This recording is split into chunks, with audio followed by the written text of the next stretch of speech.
कोई भी competitive exams होते हैं या गवर्नमेंट एग्ज़ाम्स होते हैं, तो कोई भी स्टूडेंट या कोई भी फेलो जो होता है वो एक चीज़ फॉलो करने के चक्कर में बहुत सारी चीज़ें अनफॉलो कर देते हैं। जैसे कि कोई भी हॉबी फॉलो करते हैं, music, sports, television, video games, तो ये सब छोड़ देते हैं।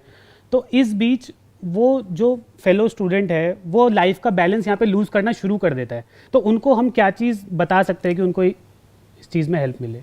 So what you saying is कि बहुत सारे स्टूडेंट्स ऐसे होते हैं जो कि मान लो कोई किसी एग्जामिनेशन की तैयारी कर रहे हैं, वो चाहे कोई भी एग्जामिनेशन है, उसके चक्कर में या एग्जामिनेशन क्रैक हो भी गई है, अब उसके बाद में पढ़ाई कर रहे हैं, तो उस चक्कर में क्या होता है कि उनका पूरा फोकस वहाँ चला जाता है और उसको लेकर के बहुत ज़्यादा सीरियस हो जाते हैं, बाकी सब जगह से ध्यान हट जाता है। तो हमें ये फिगर आउट करना है कि एग्जैक्टली कहाँ पर ध्यान हटना चाहिए और कहाँ पर ध्यान लगना चाहिए। बिल्कुल, क्योंकि आप जो कह रहे हो कि हर जगह से ध्यान हट जाता है, एक्चुअल में हर जगह से नहीं हटता है, क्योंकि मैंने ज़्यादातर ये ऑब्जर्व किया है, बेसिकली क्या होता है, जो स्टूडेंट्स होते हैं वो कहते हैं कि अब हमें सिर्फ पढ़ाई करनी है, सिर्फ इस पे फोकस करना है, सिर्फ ये करना है, सिर्फ वो करना है, जबकि वो प्रैक्टिकली पॉसिबल नहीं है।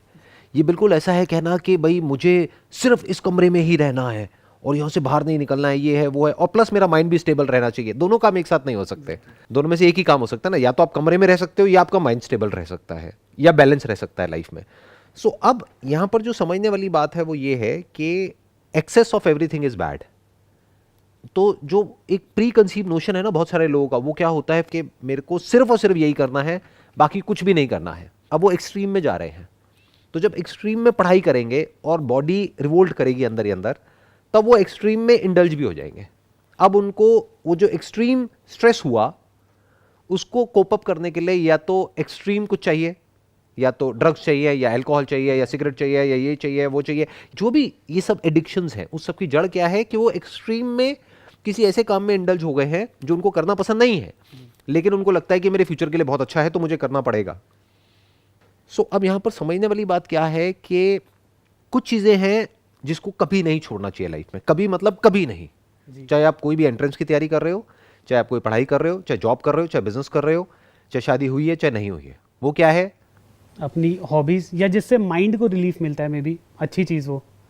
वन इज दैट कि कुछ ऐसा जिससे कि आपके माइंड को रिलीफ मिलता है। बट अगर हम ओवर इंडल्ज हो रहे हैं उस चीज में तो बुरा है, फिर चाहे वो कोई भी चीज है, फिर वो चाहे अच्छा भी है। अच्छा क्या है, अभी हमारे पास में पानी है, पानी बहुत अच्छा है, बिना इसके मर जाएंगे, लेकिन अगर मैं पानी पीता रहूं सुबह से रात तक तो 10 लीटर पानी पियो तो बुरा है, बिल्कुल भी ना पियो तो भी मर जाएंगे, तो दोनों तरफ से मरे ना।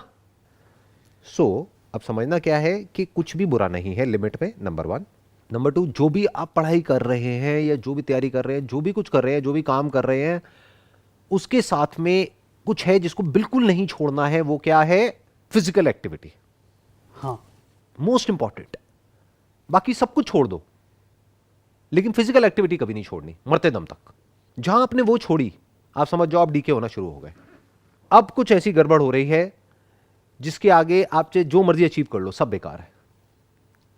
क्योंकि अगर आप फिजिकली एक्टिव नहीं हो तो आप अंदर से अच्छा फील नहीं कर सकते। अब वो फिजिकल एक्टिविटी क्या हो सकती है, कोई स्पोर्ट्स हो सकता है, और कुछ नहीं तो वॉक करके आ गए, जॉगिंग कर लिया, थोड़ा बहुत जिम चले गए, थोड़ा बहुत घर पे ही कुछ कर लिया, कुछ भी किया, लेकिन फिजिकल एक्टिविटी को नहीं छोड़ना है। तभी आप मेंटली फिट रह सकते हैं और अलर्ट रह सकते हैं। That is one.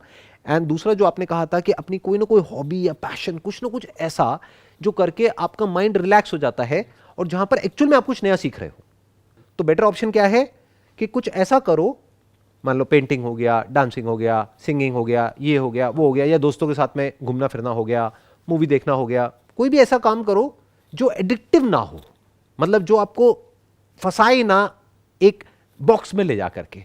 एक मोबाइल क्या है, टीवी क्या है, बॉक्स ही तो है।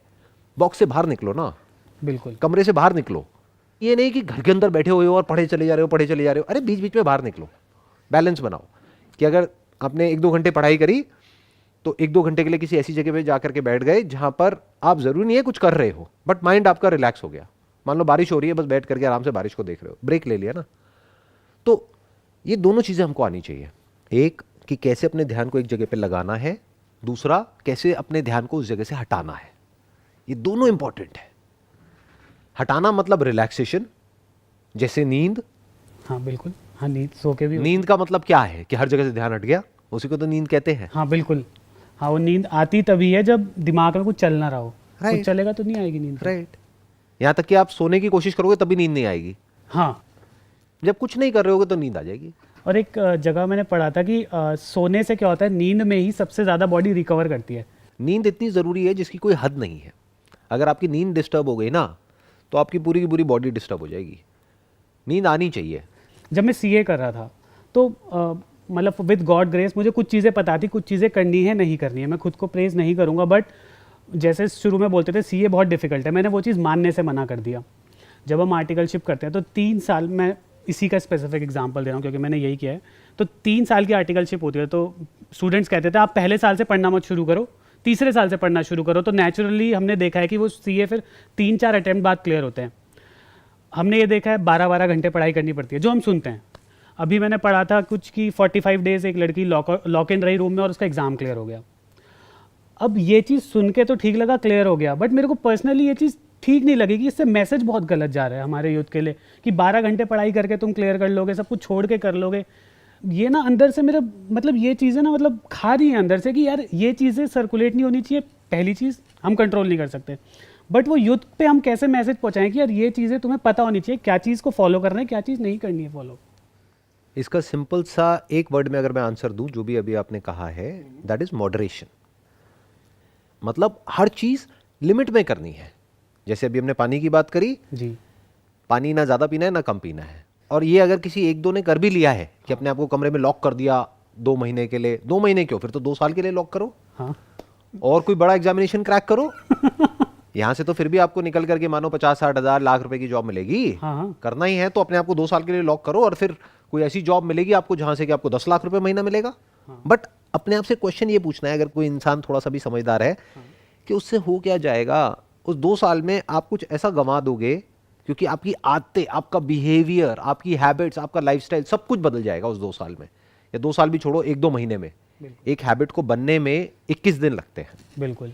साइंटिफिकली बहुत सारी ऐसी रिसर्चेस हुई है। तो अगर कोई नॉन स्टॉप 21 दिन तक एक जैसा बिहेवियर फॉलो कर रहा है, जो ज़्यादातर स्टूडेंट्स करते हैं किसी एग्जामिनेशन को क्रैक करने के लिए, तो there is a strong possibility वो कहीं ना कहीं डीप विद इन वो अंदर वो बिहेवियर स्टोर हो गया है।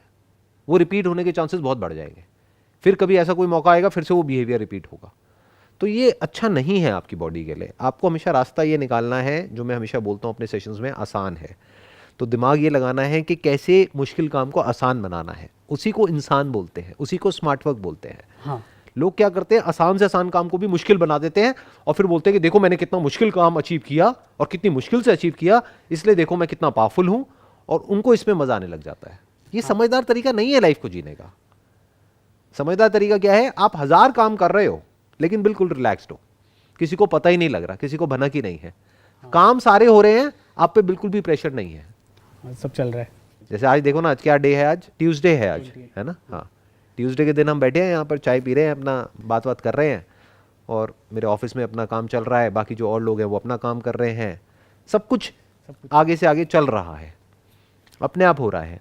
अब ये थोड़ी कि मैं यहाँ पर बैठ करके डींगे मारूं कि देखो ये करने के लिए मैं कितने घंटे काम करता हूँ, फिर मैं ये करता हूँ वो करता हूँ। उसमें क्या समझदारी है। वो तो एक गधा भी आकर के बोल सकता है कि देखो मैं दिन में ना इतने घंटे, मेरे को जब बांध दिया जाता है तो मैं इतने घंटे काम करता हूँ। तो एक गधे में और इंसान में फ़र्क क्या है? बिल्कुल नहीं फर्क। मैं आपको बिल्कुल सच बताऊंगा, कोई घुमा फिरा करके नहीं। एक दिन में मैं ऑन एन एवरेज 6 से 7 घंटे काम करता हूँ, लेकिन काम सारे होते हैं। हाँ तो it's not about the number of hours that you are working, it's about the productivity that you're generating through that work. It's not about the number of things that you're doing. It's about the quality of thing that you're doing. आप 100 चीजें नहीं कर रहे हो, आप 3 चीजें ही कर रहे हो, लेकिन वो 3 चीजें ऐसी कर रहे हो जो अपने आप में कुछ एक्स्ट्रा ऑर्डिनरी है। वो बढ़िया है ना, वही तो इंसान होने का मतलब है। बिल्कुल। किसको आप बेटर कहोगे? एक ऐसी कंपनी है, जैसे हमारी जो कंपनी है, वहां पर जो लोग काम करते हैं ना, उनके ऊपर फालतू का प्रेशर है, ना मेरे ऊपर फालतू का प्रेशर है, क्योंकि टॉप टू बॉटम चलता है कंपनी में सारा जो अप्रोच चलता है, right. So I am the founder of the company. जैसा मेरा बिहेवियर है, जैसा मेरा नेचर है, वैसे ही मैं आगे का कल्चर रखता हूँ कंपनी में। तो कहने का मतलब क्या है कि हमारी कंपनी में कोई भी मारकाट मचा के ना तो काम करता है, ना मैं ना हमारी टीम। अपना आराम से सुबह आए शाम को चले गए, फ्री हैं। दूसरी तरफ से ऐसी ऐसी कंपनीज हैं जहाँ पर के मारकाट मची हुई है, एज इफ कि पता नहीं क्या हो जाएगा, वॉर चल रही है बहुत बड़े लेवल की, कि इतना काम करना है। और वहाँ पर वो भी बड़े स्टाइल से फाउंडर आकर के बता रहा है कि मैं दिन में 16 घंटे काम करता हूँ, और जो एम्प्लॉयज़ है उनसे भी 16 घंटे क्या, उनसे तो मैं 18 घंटे काम कराता हूँ। तो इसमें क्या समझदारी है? ऐसे ही हर स्टूडेंट को सोचना चाहिए, ऐसे ही माँ बाप को सोचना चाहिए, ऐसे ही एंटरप्रेन्योर्स को सोचना चाहिए, और तभी इसी तरीके से वो लोग जो जॉब करते हैं वो भी सोच पाएंगे, क्योंकि जो जॉब करते हैं उनके हाथ में तो कंट्रोल है ही नहीं। अगर ऊपर जो बंदा बैठा है वो पागल है तो वो सबको पागल कर देगा। हाँ, सीधी सी बात है। 100%। मानते हो ना इस बात को? बिल्कुल, क्योंकि मैं अपने कोलीग से भी सुनता हूँ, यार मेरा मैनेजर ऐसा है, पर मेरा मैनेजर मतलब they compare their respective right, bosses. And that is a reality. वो कोई थ्योरेटिकल बात नहीं है कि ऊपर जो आपका बॉस है सारा खेल वहीं पे डिपेंड करता है कि उसका माइंडसेट क्या है। अगर तो वो रिलैक्स्ड है, चिल्ड आउट आदमी है, तो अपनी पूरी टीम को रिलैक्स रखेगा, स्ट्रेस फ्री रखेगा, आराम आराम से काम करेगा। काम सारे होंगे लेकिन मारकाट नहीं मची होगी। ऐसा नहीं होगा कि पता नहीं क्या कोई ट्रेन छूट रही है, जैसे होता नहीं है फाइट और फ्लाइट रिस्पॉन्स, उसी को तो स्ट्रेस बोलते हैं। बिल्कुल। तो ऐसा नहीं है कि कोई पता नहीं क्या होने वाला है, दुनिया खत्म होने वाली है 2-4 दिन में, क्या भी करना है जो करना है। बहुत लोग ऐसे होते हैं। तो वैसा लाइफ में कभी भी बनना ही नहीं है, क्योंकि अगर आप ऐसे बन गए ना, जो अभी आपने कुछ एग्जाम्पल्स दिए कि भाई इतने इतने दिन तक ऐसे काम किया, तो वो इंसान जो इस तरीके से करेगा, वो जब आगे जा करके कहीं बॉस बनेगा या बनेगी वॉटेवर, वो आगे भी लोगों से यही एक्सपेक्ट करेगा। वो जा करके अपनी कहानियां वहाँ पे उनको सुनाएंगे कि देखो हमने तो अपने टाइम में ये किया है, तुम भी करो। अपने बच्चों को भी ऐसे बोलेंगे। बिल्कुल। जबकि होना क्या चाहिए, अपने बच्चों को बोलना है या अपने एम्प्लॉयज़ को बोलना है, किसी को भी बोलना है, उनको क्या बोलना है, आराम से करो, ये काम है जिसको हमको करना है, इतने टाइम के अंदर अंदर करना है। अगर इस तरीके से करोगे, इस प्लानिंग के साथ में, तो वो काम हो जाएगा। आपके यहाँ पे रिसोर्सेज वेस्ट हो रहे हैं, आपकी एनर्जी वेस्ट हो रही है, इसको इस तरीके से बचा लो, इसको ऐसे सिस्टम्स में कन्वर्ट कर दो, इन प्रोसेसेस में कन्वर्ट कर दो। ये सिस्टम्स और प्रोसेसेस ठीक नहीं है क्योंकि ये टाइम ज़्यादा खा रहे हैं और यहाँ पे आउटपुट आ नहीं रहा है, तो इसको स्क्रैप कर दो। अब इस तरीके से करते हैं, this is a better way of doing it. तो अब क्या हो रहा है, अब आप एक सिस्टमैटिक तरीके से, प्लान्ड वे से काम कर रहे हो, ठंडे दिमाग से काम कर रहे हो, और जो आउटपुट जनरेट करने की कैपेबिलिटी है आपकी, वो अब कंपैरेटिवली बहुत ज़्यादा है किसी भी ऐसे इंसान से जो बौखलाया हुआ है, जो स्ट्रेस में है।